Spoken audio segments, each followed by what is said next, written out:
Chapter 1. Lost in the Australian Bush. The aeroplane crashed in the middle of nowhere.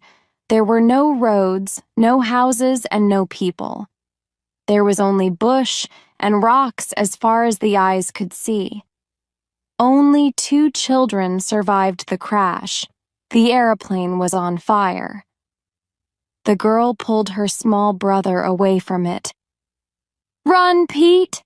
she shouted. "Quick!" They ran through the bush as fast as they could. Then they started to climb up through some rocks. Near the top, they stopped and looked down. From the rocks, they watched the fire. "Where are we?" asked Peter. The girl didn't answer. She didn't know. They were lost in the Australian desert. But she couldn't tell Peter that. 2,500 kilometers away, in the big city of Adelaide, Uncle Keith was at the airport. He looked at his watch. Keith's brother worked in America. He lived in Charleston, South Carolina, with his wife and 2 children. This was the children's first visit to Australia.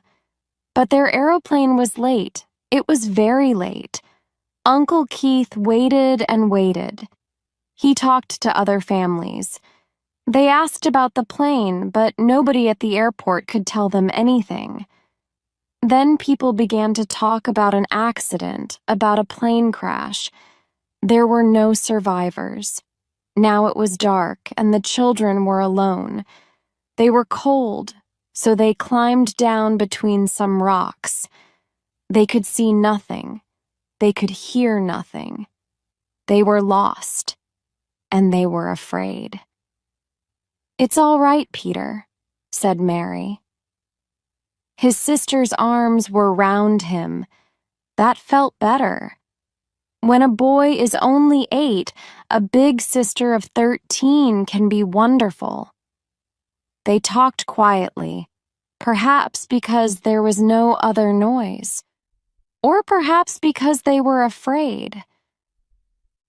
"Mary," Peter said, "I'm hungry. Have you got any chocolate?" Mary found the chocolate. She broke it in 2 and gave half to him. They sat very quietly in the black night. Then Peter started to move again. "My leg hurts," he said. Mary looked at it. "It's all right," she said. "It'll be better in the morning." Peter was quiet again. He fell asleep with Mary's arms round him. But Mary couldn't sleep. She watched her young brother. She was sister and mother to him now. She thought about the airplane journey and the accident. And she thought about her mother and her father. But her head felt heavy. Then she was asleep, too. In the dark, the animals in the bush began to move. A wombat walked round the children. He pushed them with his nose, but he wasn't dangerous. He was interested in these strange new desert animals, but he didn't want to eat them. He only ate plants. Birds and insects started to fly round in the sky. A big marsupial tiger cat came near and looked at the children. She looked for a minute or 2, but these strange animals were very big. Her young babies couldn't eat them, so she walked quietly away. In the east, the sky was gray. It was the beginning of another day. Then the sun came up. It brought new colors to the bush, greens and whites and reds and yellows. Many people think that the desert is one boring color. They think there are no plants. But here in the Australian desert, there were beautiful plants in many different colors. The children slept through the wonderful early morning. A large gray bird, a kookaburra, sat in a tree above the children. He wanted food. a small animal, or some insects. But on the rocks below him, he could see only two very large animals. They were different from the other desert animals. He wanted to tell every animal and bird in the desert about them. He opened his mouth and made a loud noise. It wasn't a song because the kookaburra doesn't sing. The girl opened her eyes and looked up. She was afraid, but then she saw the bird. So it was only a bird. She laughed and looked at Peter. Good. He was asleep. He couldn't hear the bird. Peter looked small and thin and very, very young. She loved him very much. When he wakes up, he'll be hungry. What can I give him? She thought. There was more chocolate, but there wasn't very much. And that was all. She got up and looked round. Down below her, she could see a small river, so water wasn't a problem. But how could they find food? What could they eat? People died without food. She looked at the kookaburra. He made another loud noise. Not me, he said. Then he flew away, up into the sky. There were other birds, big white cockatoos in the trees, and smaller birds near the river, on the rocks and in the water. They played happily. Mary felt hot, and her dress was dirty. She wanted to go down there and swim with them. She looked round her. Peter was asleep. There were no other people there in the bush with them. Nobody could see her. She undressed and went down to the river. The green water was wonderful and clean. She laughed and played. She swam under the water so the birds could see only her long hair. She was happy again. It was now warm and sunny and light. Her brother heard the sound of water and opened his eyes. Where am I? For a minute, he was lost. He wasn't in his bedroom. He wasn't in an aeroplane. Then he saw Mary in the river. Hi, Mary, he shouted. I'm coming too. He climbed down to the river quickly. He threw off his clothes and jumped off a rock into the middle of the river. Peter, what are you doing? You can't swim. She swam to him and pulled him to the rocks. There she helped him out of the water. I can swim, he said. Okay, she said, but not in the middle. Stay near the rocks. He jumped into the river again, but this time he stayed near the rocks. Mary watched him for a minute. Then she remembered. She had no clothes on. She got out of the river onto the rocks and put her dress on quickly. Peter looked up at her. Your dress is wet, he said. Why didn't you get dry first? Come out now, Peter, and put your clothes on. Mary pulled him out of the water and dried him with his shirt. Then she helped him dress. He was happy after his swim. I'm hungry, he said. What can we eat? Here's some chocolate. Mary gave the chocolate to him. Peter looked at it. It's very small. Is that all? Yes, that's all, said Mary sadly. Peter ate the chocolate quickly, and then he ran away from her. He started to play in the rocks. He doesn't understand the problems. That's good, thought Mary. But there were a lot of questions in her head. What can we do next? Where can we go? How can we find Uncle Keith? She had no answers. Mary, Mary, Peter shouted. Come quickly. She climbed over the rocks to him. His hands were inside his jeans. Something's hurting me, he cried.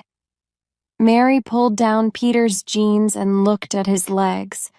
There were a lot of insects all over them, and there were more insects on the ground. His legs were very red. "It's all right," she said. "They're only ants." "My legs really hurt," he cried. She pushed him away from the insects. "Okay, Peter, now sit down." She pulled off his trousers and hit the ants on his legs. "Ow!" he cried loudly. But the insects went away quickly. "There aren't any ants now, Pete. It's all right." Peter looked at his legs. They were very red, and they hurt. He started to cry. Mary put her arms round him, and he felt better. He stopped crying for a minute, but then he started again. "What is it, Pete?"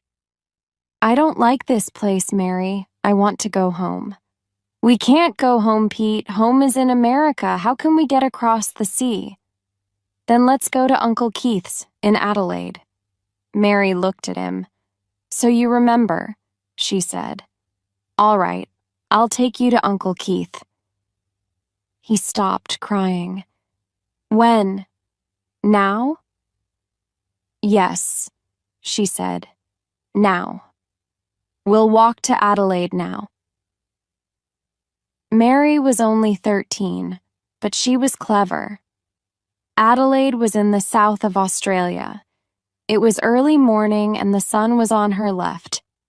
The sun was in the east in the morning, so south was in front of them. The small river in front of them also went south. "Let's go, Peter," she said to her brother. They started to walk down the river. For the first half an hour, it was easy and Peter walked fast. Then it got harder. There were big plants in front of them. They climbed over them, or they walked round them. After 2 hours, Pete was tired. Walking was difficult. He didn't say anything, but Mary knew. "Let's sit down here," she said. He sat near her and put his head in his hands. They said nothing. They watched the river. "I'm hungry, Mary. What are we going to eat?" "Oh, Peter, it's not lunchtime." "When will it be lunchtime?" "I'll tell you." But there were more questions. "What are we going to eat for lunch?" "We'll find something." But what could they find? There were a lot of plants, but they didn't have any food on them. Quickly, Mary got up. "All right, let's find some food." Peter jumped up. "Great idea," he said. They looked in the river, but they couldn't find any fish. The fish were asleep at the bottom of the river. They looked in the trees for birds, but birds in the Australian desert sleep in the day. They looked in the bush for animals, but the animals were asleep in the rocks. They didn't find any food. "I don't like this game," said Peter. "I want to go home." They walked and walked. They were hungry and tired. Then the bush was more open and they could see better. There was high ground in front of them. "Mary." "Yes, Pete." "Look up there. Let's climb to the top. Perhaps we'll see the sea." "That's a good idea." They started to climb. They climbed for 4.5 hours and then they arrived at the top. The desert to the south in front of them was beautiful. The light of the evening sun was wonderful. And there, far away, they could see water. It shone in the evening sun. The boy danced happily. "Look, Mary, look, the sea, it isn't far, look."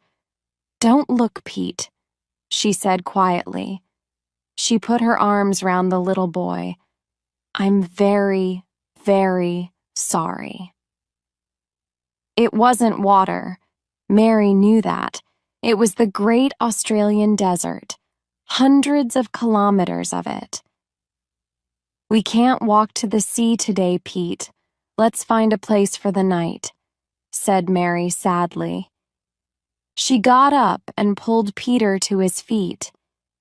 "We'll walk to the sea tomorrow. Tomorrow we won't be hungry." Chapter 2. A Meeting with a Bush Boy. The next morning, Mary woke up first. She looked up at the birds in the sky. Then Peter woke up too. "Mary, let's go. Let's walk to the sea." "First, we have to look for food," said Mary. "We have to take some food with us on our journey." "Good idea," said Peter. "I'm very hungry." They looked and looked for food. For a long time they found nothing. Then Peter shouted, "Look, Mary, fruit!" There was a tree with round balls of fruit on it. Some of the balls were green and some were red. Mary thought carefully for a minute. You could get ill from some fruits, but they had to eat. She ran to the tree. She ate a green fruit and it was good. Then she ate a red fruit. It was better. "Try these, Peter. They're nicer." The children ate and ate. "That's good," said Peter. "I'm not thirsty now. We don't have to carry water. We can take some of these with us."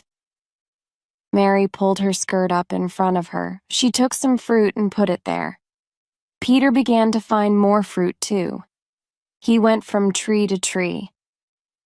"Mary, somebody's here," he called back to her. "Don't be stupid, Peter." "I'm not stupid. Somebody's watching us." Mary turned round. Her mouth fell open, and she put her hand up to her face.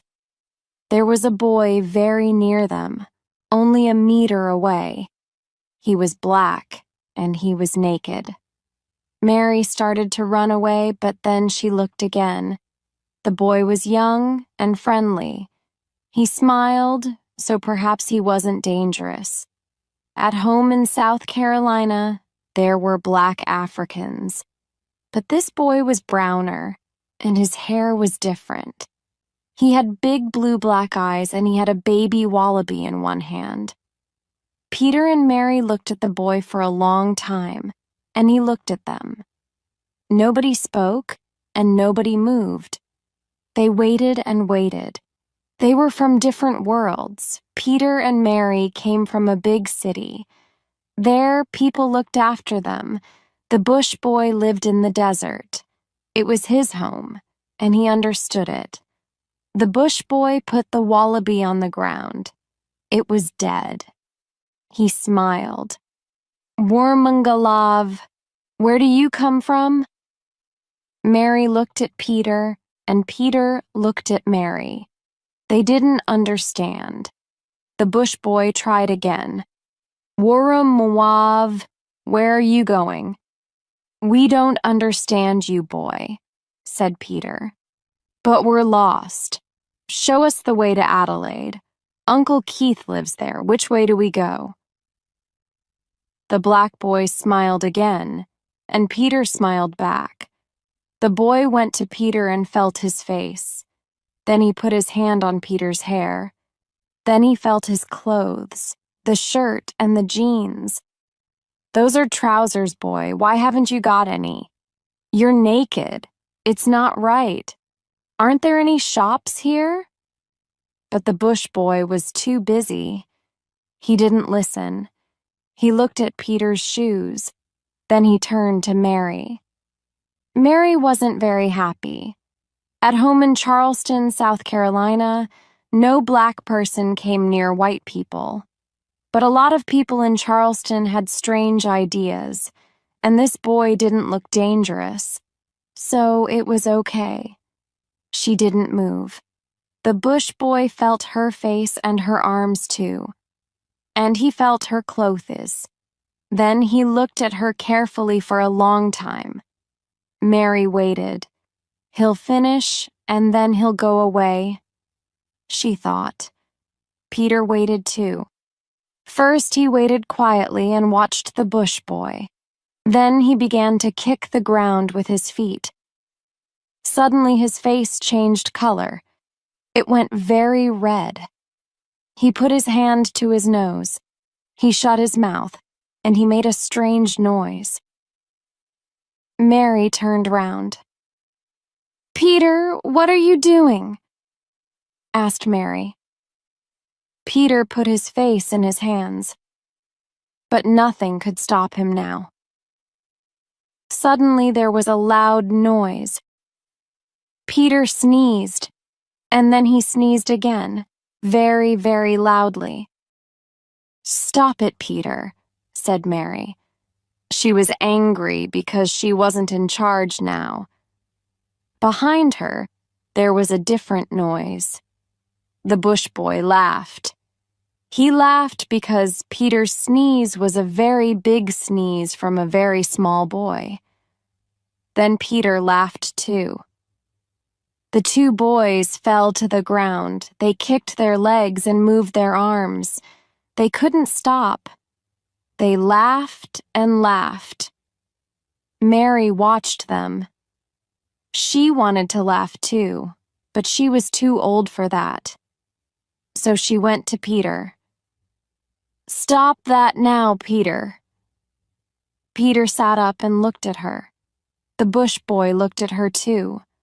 Slowly he got up and walked back to his wallaby. He took it and walked quietly away. He went down the hill. Then he went behind some trees and they couldn't see him. "Mary!" Peter cried. "What did you do? Look, he's going!" Mary was quiet. She was afraid of the bush boy because he was naked, and she didn't want help from him. It was wrong. At home in South Carolina, you didn't ask a black boy for help. But he was the only person there, and perhaps he could help them. Peter was younger and life was easier for him. He liked the bush boy, and they had to have help. He jumped up and down. "Mary, let's go after him. Let's find him." He ran quickly through the bush. "Peter, wait!" Mary called after him. But Peter didn't stop. "Hey, boy," he shouted. "We're coming too. Wait for us. Wait for us." The bush boy turned and waited. "Hey, don't leave us," said Peter. "We want food and drink. And Adelaide, where's Adelaide?" The black boy didn't understand, but he laughed. Peter tried again. "Look, boy, we're lost. We want water. Do you understand water? Waiter, waiter." He made a cup with his hands and took them up to his mouth. The bush boy understood now. He didn't laugh this time. In the bush, people were often thirsty. He made a cup with his hands too. "Arkolula," he said. "That's it, boy. You understand. Arkolula. We want Arkolula and food too." He put his hand to his face and moved his mouth. "Yimara," said the bush boy. "Yes, that's right. We want Yimara and Arkolula. But where can we find them?" The black boy turned and walked into the bush. Then he stopped and looked back. "Kurura," he said. "Let's go." The boy called out to Mary. "Kurura. That means follow me." And he ran after the bush boy. Chapter 3. Life in the Bush. The bush boy walked for about an hour, and the children followed. Then they came to some very tall trees.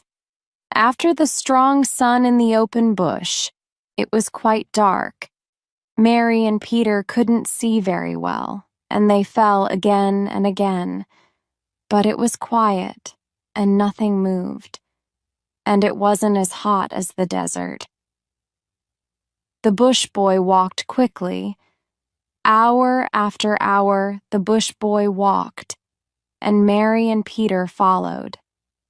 The bush boy never got tired, but Peter did. "Wait for me, Mary. You're walking too fast." Mary stopped. "All right, Pete," she said to her little brother. It'll be all right. We'll wait for you. My legs hurt. Here, Pete, take my hand. She was happy, because now she was his big sister again. Peter pulled on her hand. I'm thirsty. I'm hungry. Me too, Pete. Her mouth was hot and dry. But we can't stop now. Suddenly, the trees ended, and there was the desert again. Kilometers and kilometers of desert with its hot, hot sun and no water. Kurural, said the bush boy. He left the trees and started to walk in the desert. But Mary stopped. Where's the food? Where's the water? It's too far for us. We'll never find it. She sat down under the last tree before the desert, and Peter sat down next to her. The bush boy came back. He spoke quietly in his strange language, but they understood. You have to follow me or you'll die. There's water. It's not far now. Look over there. With his hand, he showed them some rocks and a small hill. But that's a long way, said Mary. The desert was hot, but here under the trees it was nice. It was easier to stay here, and was the bush boy right? Was there realty water in those rocks in the middle of the desert? Arkolula, the bush boy said, again and again. Mary looked harder. It was dark round the bottom of the hill. Why? Were there bushes, green trees and bushes? There is water there, Pete. Trees are only as green as that when there's water. She jumped up, and the 3 children walked out into the desert. The sun went down before they arrived at the hill, but there was a little light and they could see the green bushes. They walked through them. Arkolula, said the bush boy and smiled. Mary and Peter were excited. They could hear water. It was very near. Peter wasn't tired now, and he ran in front of them. It's water, Mary, water, he shouted. Arkolula, said the bush boy again. Peter was on the ground with his head in beautiful, clean water. Mary sat down on the ground next to him, and the 2 white children drank. They drank and drank. The water was good, but it was warm. The bush boy sat next to Mary. With his hands, he took water from the bottom of the river. Mary did the same. Now the water was colder and better. The bush boy drank only a little. Then he stood up. He climbed up the hill and sat on a rock. He was interested in the children. He watched them carefully. They were strange. They didn't know the desert.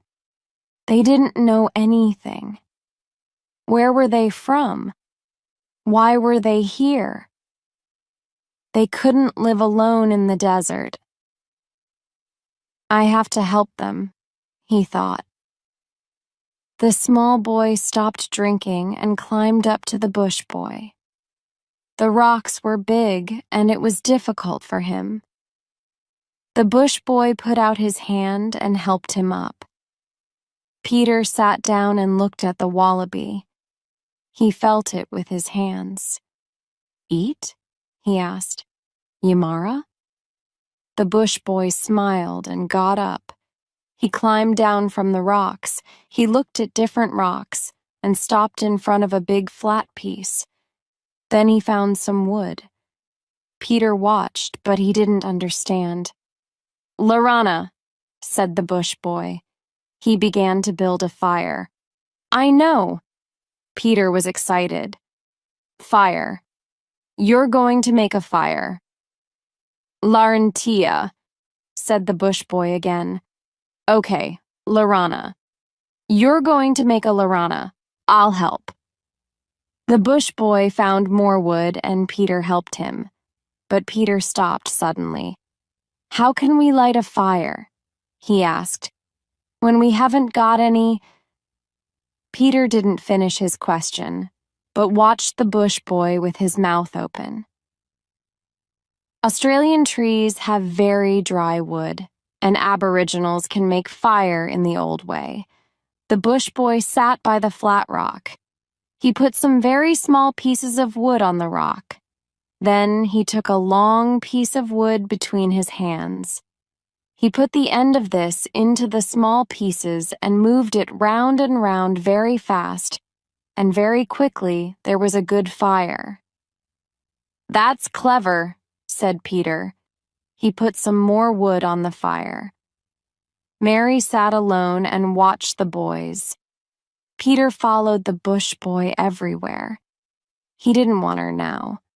Boys didn't want to be with girls. "Why can't I be a boy too?" she thought. She watched the smoke from the fire sadly. The boy took the wallaby and cooked it slowly on the fire. An hour later, they sat down near the fire and ate it. A dingo sat on a rock only 10 meters away and watched them. There was a lot of meat, and they ate it all. There wasn't any meat for the dingo. Now they were tired. The bush boy put some water on the fire. Then the 3 children slept. Mary woke up first, before the sun was up. She watched the ski. What was up there? Another life? Life after death? Heaven. She didn't know. She looked at the naked bush boy and then looked away quickly. Why am I not a boy too? She thought. Life is easy for boys. She thought about life in the bush with the black boy. He knew the desert and he could survive. That was good. Then Peter woke up. He sat up and looked at Mary, and then at the bush boy. "How can we get to Adelaide, Mary? Will the boy take us?" At home in South Carolina, she usually knew the answers to Peter's questions, but here in the bush, she didn't. "I don't know," she said. "Perhaps he doesn't know Adelaide. And how can we ask him? We don't speak his language." There were other questions about the boy in Mary's head, too. Why was he alone in the desert? Where was his family? What was best for her and Peter? She didn't have any answers. "Let's wait and see," she said to Peter. "I'm not in charge now," she thought. And then she felt better. She closed her eyes and fell asleep again. She woke up after about 2 hours. Half asleep, she could hear the boys. "What are you laughing at, Peter?" she called. But Peter couldn't hear her, so he didn't answer. He shouted and played with the bush boy in the water. Mary sat up and saw the 2 boys. Peter looked back. "Mary," he shouted, "come here and play with us." "Later," she shouted back. "When it's warmer." Peter ran after the bush boy. They ran round some rocks. Then the bush boy stopped suddenly. "Where were I?" he said, excited. On the ground there was a brown ball. It was the top of a plant. Peter felt the brown ball with his hand. "Yamara?" he asked. The bush boy smiled. Yes, it was food. He pulled the strange plant out of the ground. The bottom of the plant under the ground was green, and there was also a pretty flower. The bush boy was happy. It was good food. They ran into the desert and looked for other warwara. Mary waited alone. Then she went down to the river. She swam and played in the water. Half an hour later, she heard the boys. They were back. She got out of the water quickly and put on her dress. The boys had 20 or 30 war-worn in their arms, but now Peter was naked too. "Pete, where are your clothes?" "Oh, Mary, stop being big sister, do this, do that." "Peter," she said, "come here." She had her brother's trousers in her hands. "Oh, Mary, it's too hot, I don't want any clothes." "Put them on," she said. Peter wasn't happy, but he went to Mary. He looked at her. "Okay," he said. "I'll wear the trousers, but not the shirt." Later, they found wood and made a fire. The bush boy taught Peter to move the big piece of wood fast on the small pieces. Peter tried very hard. It took a long time, but in the end, the fire was red. "It's easy," Peter shouted happily.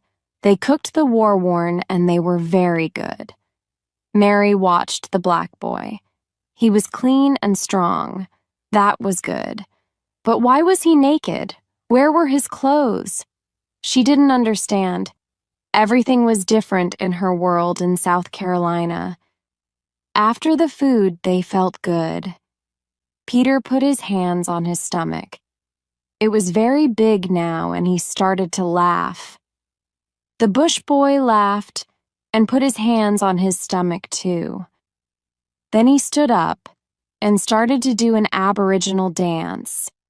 First it was slow, but then it was faster and faster, and then it was stranger and stranger. He danced round and round the fire. Then he stopped in front of Mary. He looked at her, and she looked at him. Nobody moved. Mary was suddenly afraid, and her eyes were wide open. The bush boy's eyes were wide open too. He wasn't afraid, but for the first time, he saw a girl. Mary was a girl, a lubra. She wasn't the same as Peter. Then the boy saw something in the girl's eyes. It was dark and strange. She was afraid. To him, that could mean only one thing. The girl saw death. His death. For the bush boy, and for his tribe, there was a life plan. You were born, and then you walked with your tribe. After that, you walked alone on your walkabout. Then you were a man, and you lived with a woman. And after that, you died. It never changed. That was life. Now the bush boy walked alone. He was on his walkabout. He had to live in the desert alone for 6 months. He had to find food and water. He had to kill animals and find fruit on the trees. Every day was dangerous for him. After his walkabout, he was a man. But the girl could see his death, so there was no future for him. Everything was different for him now. He stood in the middle of the desert. I'm going to die, he thought. He was very cold, but he wasn't afraid. Peter looked at the older children. Hey, boy, dance again. I liked that. Then he stood up and started to do an Aboriginal dance. The other two didn't move. They didn't speak. It was very strange. Peter didn't understand. Hey, Mary, what's happening? He took Mary's hand, and then he began to cry. The bush boy looked at him. So Peter could see his death, too. He turned and slowly walked into the desert. The children watched him. Mary's face was white. Peter was afraid. Mary, he's leaving. What'll we do? He cried. He ran into the desert after the bush boy. Hey, boy, stop! Come back! Come back! The bush boy didn't hear or didn't listen, but Peter ran after him. Don't go, he shouted again. The bush boy stopped and put his hands on Peter's head. He pushed him away and started to walk again. But Peter followed him. "Don't go," he said again and again. The bush boy stopped. He turned round and looked at Peter. "When Peter sees my death in my eyes, he'll run away," he thought. "Then I can go." But Peter took the bush boy's hand. He looked at him and smiled. "That's strange," thought the bush boy. "Perhaps I'm not going to die. Perhaps I'm wrong." He turned round and looked at Mary. Perhaps she's wrong. Perhaps death isn't coming for me now. Perhaps it's on its way to other tribes. He walked back to Mary, but she moved away. She was afraid. He saw it in her eyes. "So I am going to die," he thought. "Perhaps not today, not tomorrow, and not the next day, but before the rains come." Chapter 4. The End of the Walkabout. The bush boy thought about the two children. They didn't know the desert, and they couldn't find food without him. "They'll die too," he thought. Then he had an idea.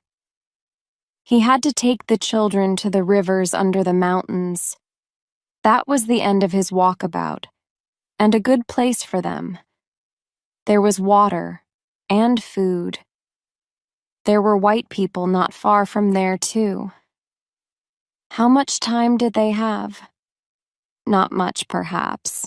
They had to go quickly. He put out the fire and took the Warwara in his arms. "Kurura," he said.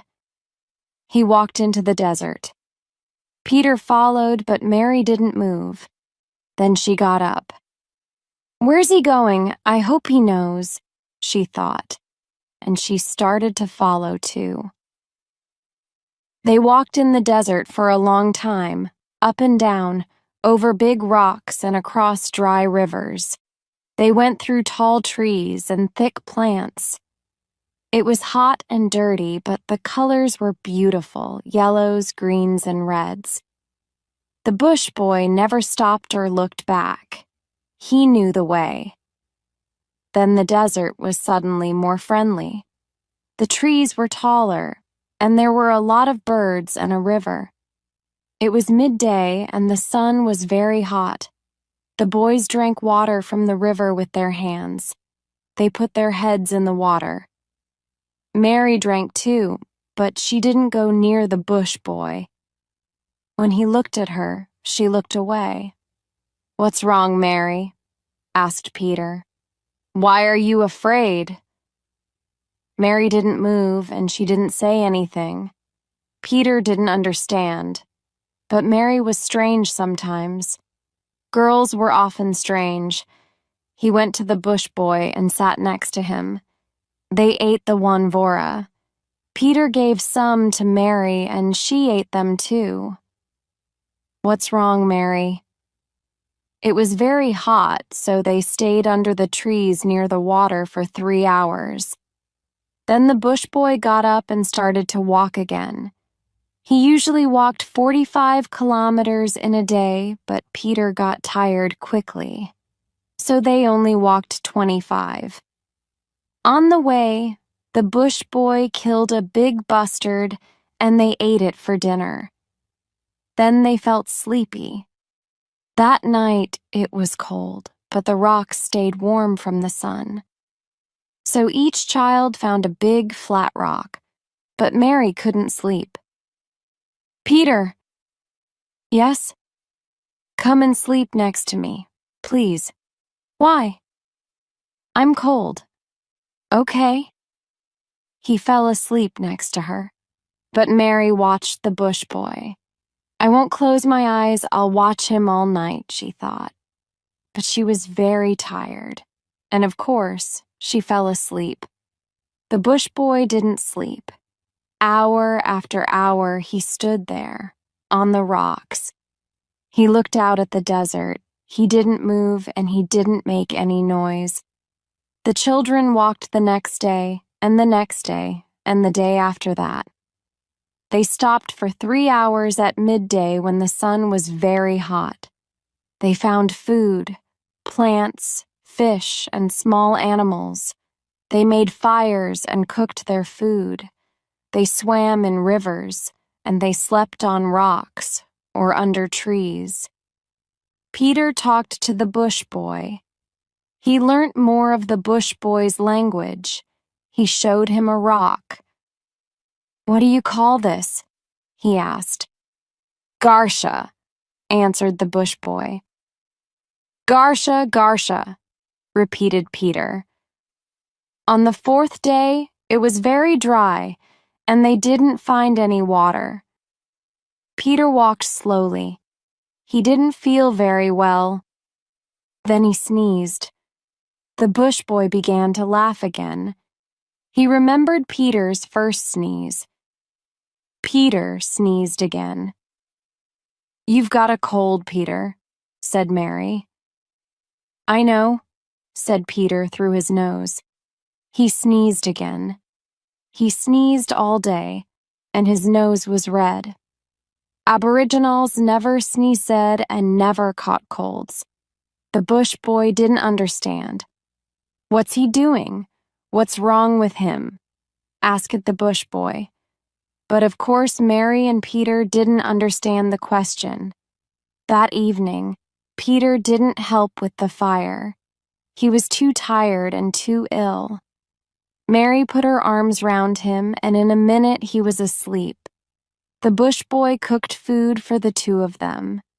Then he put out the fire. He was happier. The two children walked well, and it was not far now. He found a place to sleep, but suddenly he sneezed. He put his hand to his face.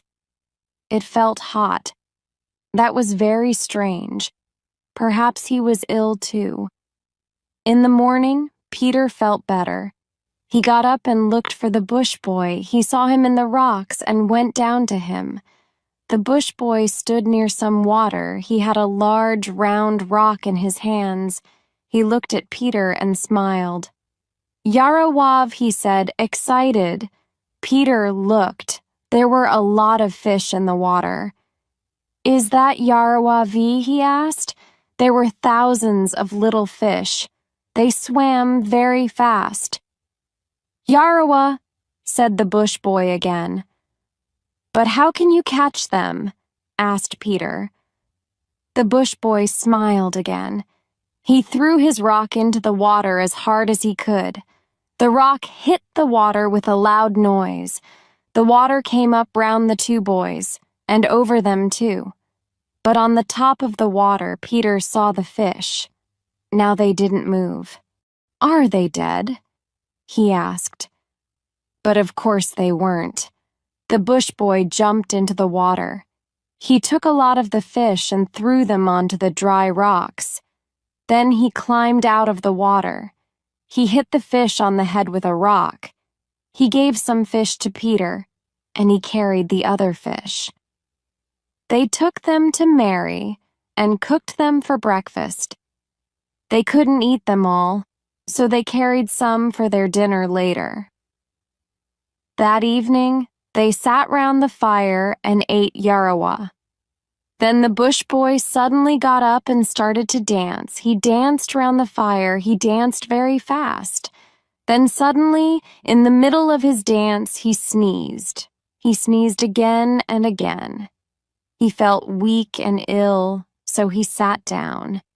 He put his hand to his face, and it was hot and wet. But he also felt very cold, and now he was afraid. "This is the end," he thought. "I'm going to die now." Peter and Mary watched the bush boy. "What's he doing?" asked Peter. "I don't know," said Mary. "It's very strange. Perhaps he caught your cold." Later. When it was dark, Peter and Mary slept. But the bush boy stood on the rocks and looked out at the desert again for a long time. The fire was warm, and he tried to sleep near it. But he sneezed often and he was very cold. He couldn't get warm. In the morning, he didn't make a fire, and there wasn't any breakfast. "Mary, is he ill?" asked Peter. "No, he's not ill," answered Mary, but she didn't really know. Peter went to the bush boy. "Hey boy, are you okay? Let's go. Adelaide, remember? We have to go to Adelaide." The bush boy stood up slowly. Yes, Peter was right. They had to leave. They walked all morning. Nobody said a word. They stopped for lunch, and the bush boy found some eggs. 14 big birds' eggs. The children cooked and ate them. The bush boy didn't eat. Then they were thirsty, but there wasn't any water. The bush boy was tired and weak. He didn't move for a long time. Then he got up and started to walk again. The bush boy looked out at the desert for a long time. That night, Peter and Mary found wood for the fire. Next morning, Peter woke first. He walked down the rocks to the river and had a good swim. He climbed back to the others. "I'm going for a swim too," said Mary. "Can you start a fire, Pete?" "Yes, of course." Peter walked to some trees and began to find wood for the fire. Mary had a long swim. The bush boy woke up alone. He felt very weak. "I'm going to die," he thought. "But first I have to ask the children for help. It's very important. They're my friends, but they don't understand. So I have to teach them about death in my tribe." He heard Mary in the river below and walked down to her. She was in the water, and she was naked, without her strange clothes. He watched her long hair in the water. It was very beautiful. Suddenly, Mary looked up and saw him. She was very afraid. She moved away, and she found a small rock. "I can throw this at him," she thought. "Go away," she shouted. The bush boy didn't understand, and he came nearer. "Stay there. Don't come nearer." He saw hate in her eyes. "She's not a friend," he thought. "I can't talk to her. She won't help me, and the boy won't understand. He's too young, so I'll have to die alone." Slowly he turned and walked a little way into the desert. He found a sad mugga-wood tree.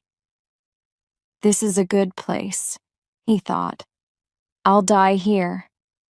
And only the great red flowers of the mugga-wood tree cried for him. Mugga-wood tree. For Aboriginals, the mugga-wood is a sad tree because its flowers are always wet and red.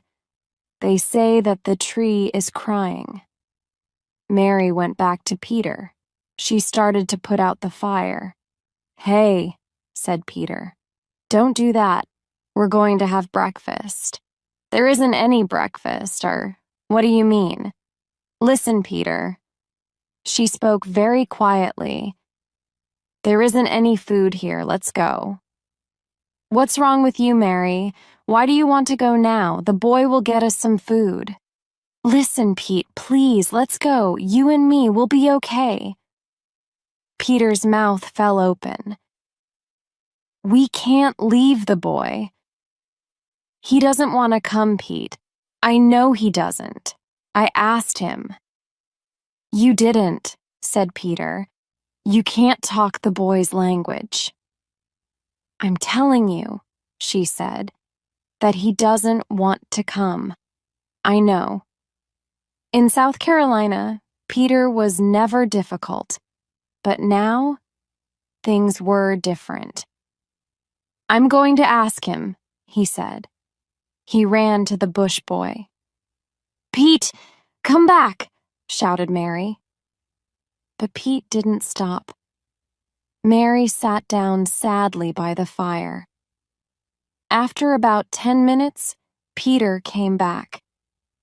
"Mary, the boy's ill. Really ill. He's under a tree and he can't get up. Perhaps he's asleep." No, he's not asleep. He's ill. Come and see." No. Mary moved away from Peter. "No," she said quietly. "I'm not going near him." The day was long and difficult. Mary sat alone. "We have to leave now," she said again and again, but Peter didn't hear her. He stayed with the bush boy. He took water to him in his hands, but the bush boy didn't drink. There wasn't any food, and the bush boy got weaker and weaker. "He's really going to die," thought Peter sadly. "I'm going to lose my friend." He took the bush boy's hand. The bush boy said something. Peter couldn't hear, so he put his face near the bush boy's head. Arkulula v. Peter ran and got some water in his hands, but the boy didn't want to drink. He put his hands on Peter's hands. "Me? No, I don't want to drink," said Peter. But the bush boy put his hands on Peter's hands again, and then he sat up. He showed him the hills far away to the south. "Arkulula," said the bush boy again. "Yimara." "Ah, I understand. Over there's food and water. Arkulula and Yimara. That's great, thanks."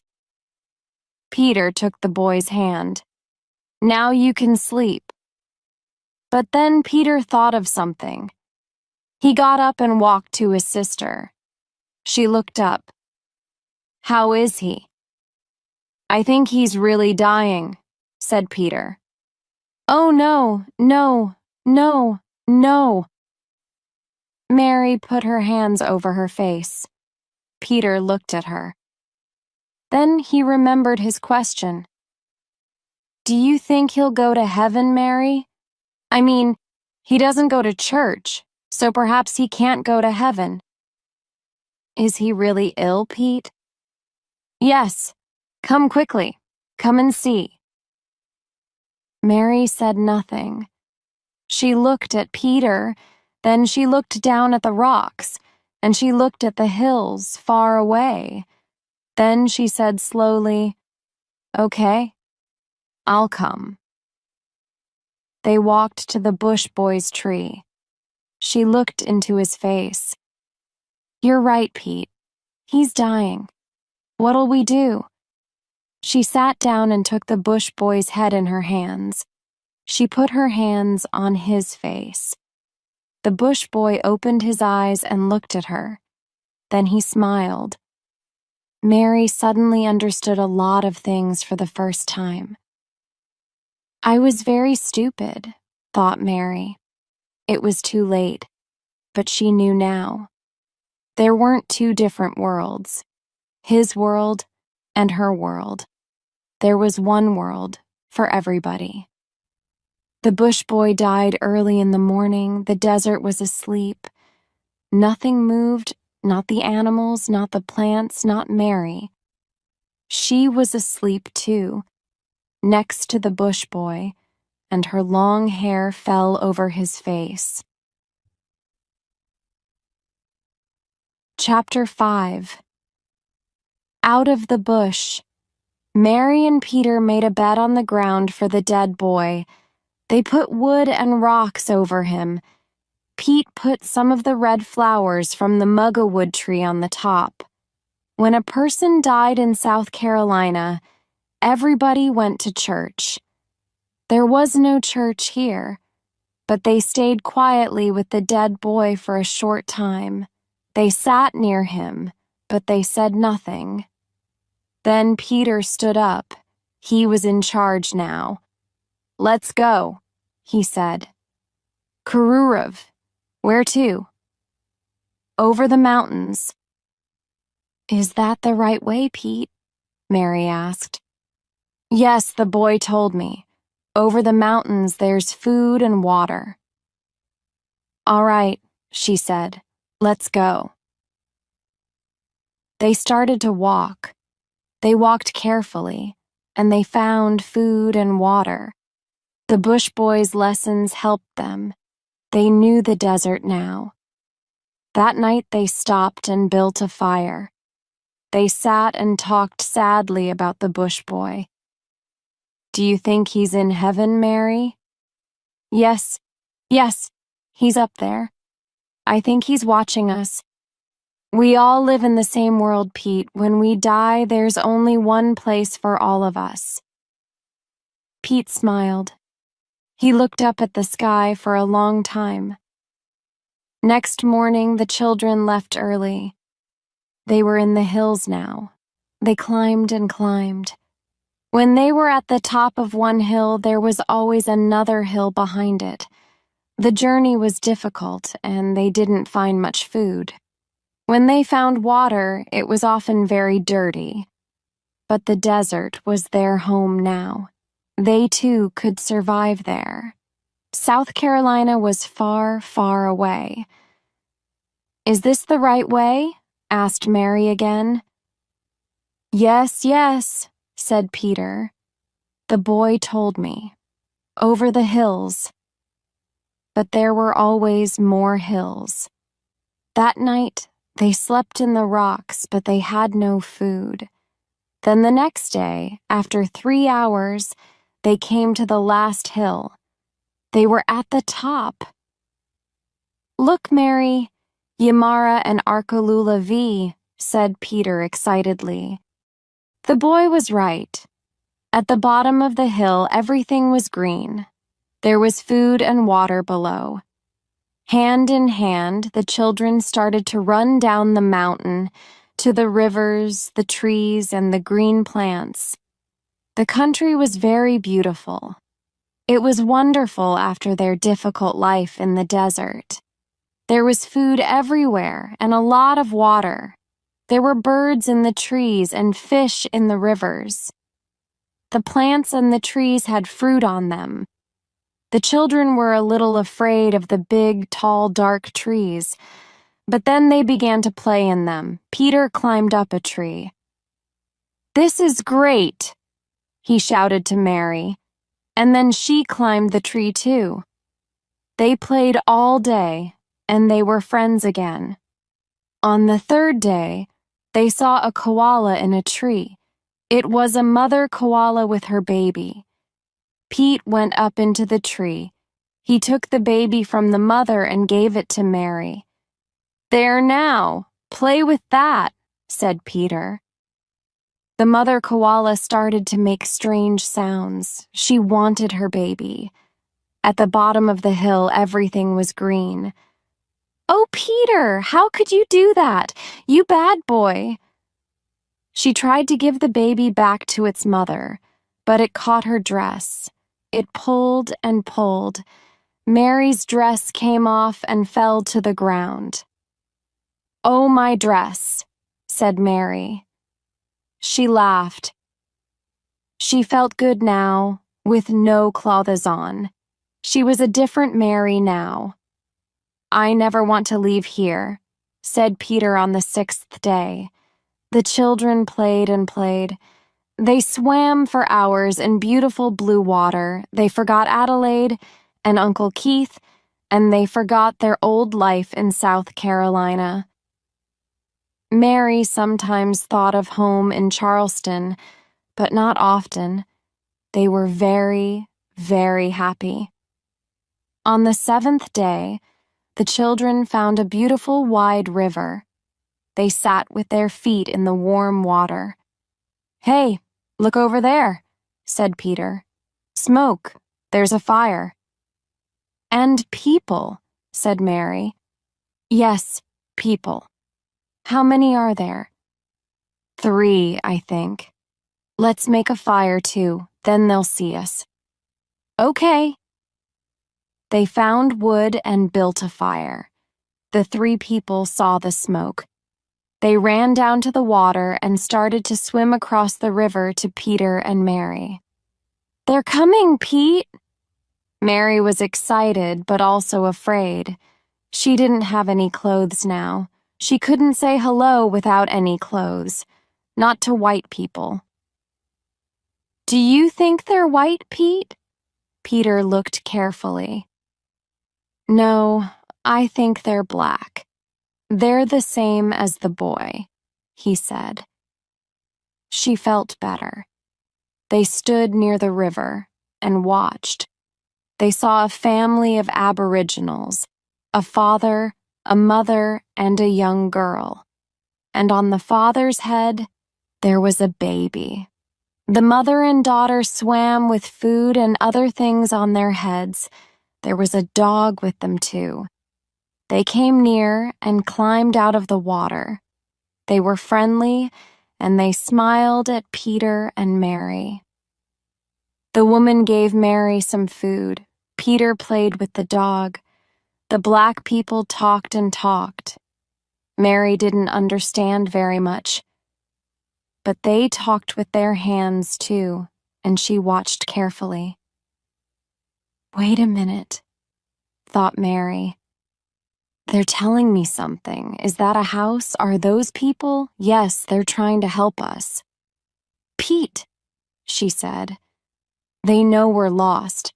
They're telling us about houses, about white people. They live over there." "But where?" "Oh, where?" Then the black man made a map on the ground. He showed her a mountain, a road, and a house. He showed her a place for the night. They could sleep there. And he showed her food and water. It was 2 days' journey. Mary looked at the map and laughed. "What's funny?" asked Peter. She showed him the map. "Look at this map. Why do we use language?" she said. A little later, the family started to walk to the river. "I think they want to go now, Pete," she said. Peter went to the black man and put out his hand. "Goodbye," he said.